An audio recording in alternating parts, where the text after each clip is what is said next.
49ers win this one convincingly, 30-13. We'll take a look at the top 5 graded players for San Francisco, and holy cow, the grades are through the roof. Starts with their linebacker, Fred Warner, at 96.6. Unbelievable. Edge rusher, Nick Bosa, 92.5. Great day for him as well. Offensive guard, Dominic Pooney. Look at him, the rookie, 85.8. Trent Williams, next on the list at number 4, 83.9. Wide receiver, Juwan Jennings with an 83.0. And then Brock Purdy, a 73.2. When you go to New England side of things, their safety, Jabril Peppers, with an 85.0. Cornerback, Christian Gonzalez, with an 80.4. Edge rusher, Keon White, 76.3. Offensive tackle, Mike Onwenu, with a 75.0. And then safety, Kyle Duggar, with a 70.8. Jacoby Brissett, not good. Opened up the door for some questions of, hey, is Drake May going to be the guy sooner rather than later? It's sort of tough when you talk about the Patriots O-line, which I guess I should start there, because that's my stat that told the story, is when you look at this Patriots offensive line, we've already talked about how they're not good. They're super not good, really not good in this game. They're actively trying their best to not put him in there. I know. Yeah. And it's 21 pressures allowed this week. It's most in the NFL. 36.8 pass blocking grade as a unit, worst in the NFL. 53.8% of their dropbacks had a pressure that was recorded on it. You cannot win football games like that. And more importantly, you cannot put in your number 3 overall pick rookie quarterback behind an offensive line that is like this. So what we are really hoping happens is you sort of get a lot of these out of the way. Second half of the season, you can put Drake May in and let him learn behind a better offensive line in the second half of the season. We're halfway to that point, right? We're about halfway to that point. They don't look any better. They don't look any better. And Gerard Mayo was asked, hey, are you going to make a quarterback change? You're going to make a quarterback change. And he said, we're going to go back. We're going to look at the film. Right now, Jacoby is our quarterback. I feel bad for Gerard Mayo because I think that he would like to say, yes, we're going to go to Drake May. And I think that it is the job of the media people who are covering that team to, when the quarterback plays poorly, when there's no spark on offense, you say, hey, are you going to go to your number 3 overall pick to give you some spark? And he probably wishes he could tell them, I sure as hell wish I could. I feel bad for Jacoby Brissett because you know how this is going to happen. Well, I do too. Because he also is not able to put his best foot forward. At some point, yeah. And I hate to say it like this, but you just sit there and watch him and you go, when's he getting carted off? Dude, honestly, I certainly hope not. I hope not. You know, it's just, but it's like you just watch them block, and it's the whole bridge quarterback thing. It's why it's maybe the toughest job in football because you're already the guy that fans are waiting to get benched, and B, playing behind that blocking, it's going to be hard. If Brissett actually made it through all 17 games somehow, let's just say they got a whole year to redshirt May. They should double his salary for making it through.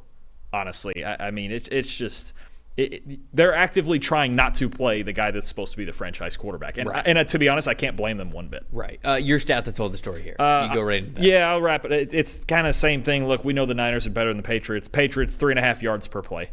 It's just that simple. Their offense just not there. It's the lowest graded offense in football as of this recording. And look, 5.7 average depth of target, only 3 explosive plays all day. You got Antonio Gibson leading them in receiving yards, and I'll dip into my most disappointing because for this one I have to pick something, I guess, because there was nothing about this game that surprised me at all. So just Patriots wide receivers, it's the same thing on the outside as it is inside in the trenches. They just need somebody to step up. Jalen Polk has 30 yards. Demario Douglas has 13. KJ Osborne has 1 catch for 3. Yeah. There's nothing on the outside either. You're not getting open. We're not blocking people. Right. For as I guess disappointing is just what we have here, but none of it's particularly surprising. If this Patriots team goes out to San Francisco, they're going to lose 10 times out of 10. And we just kind of got the game that we expected. Yeah, and I don't even think the Niners played their A+ game in this game. No, but the stars at least showed up. At that point, you have 2 teams where one is just so much better than the other one. Right. They don't even have to. Especially in the trenches. My most disappointing before I get to my most impressive, because it has to do with your stat that told the story. Ramondre Stevenson fumbling the football, man. 4 fumbles now this season. 1 in every single game so far this year. He had 4 career fumbles.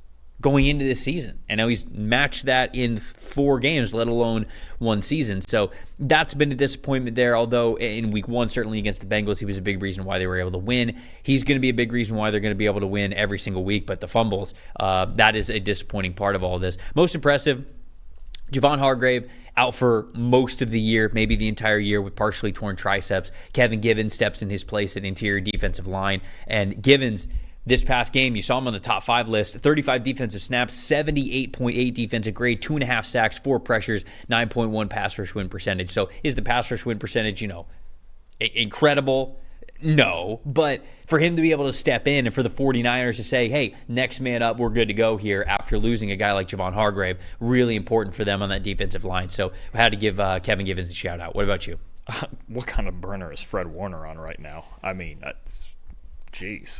Defensive player of the year type of stuff. Right now he would be, yeah. And the crazy part in this game, he had 7 tackles, a pick 6, and 4 run stops, and that 96.6 overall grade. He only played in the first half. He left with an injury. Yeah. Was it an ankle injury? I think it was. I can't remember. Let me look it up. I think it was an ankle injury. He did all of that in a half, and he was clearly the best player on the field, and he's clearly been the best player on the field in every one of their games. He is on a run right now. We haven't seen a linebacker win Defensive Player of the Year in a while, a true linebacker. I think Luke Kuechly was the last one. Warner right this minute, him and Aiden Hutchinson's in there too. Fred Warner would win it right now. I mean, the way he played in the Minnesota game, even though they lost, the way he played in this, it's every week. He's been their best player every single week. Fred Warner is on a burner right now, and for entertainment's sake, you hope he's healthy and that's not a serious injury because he's just been incredible.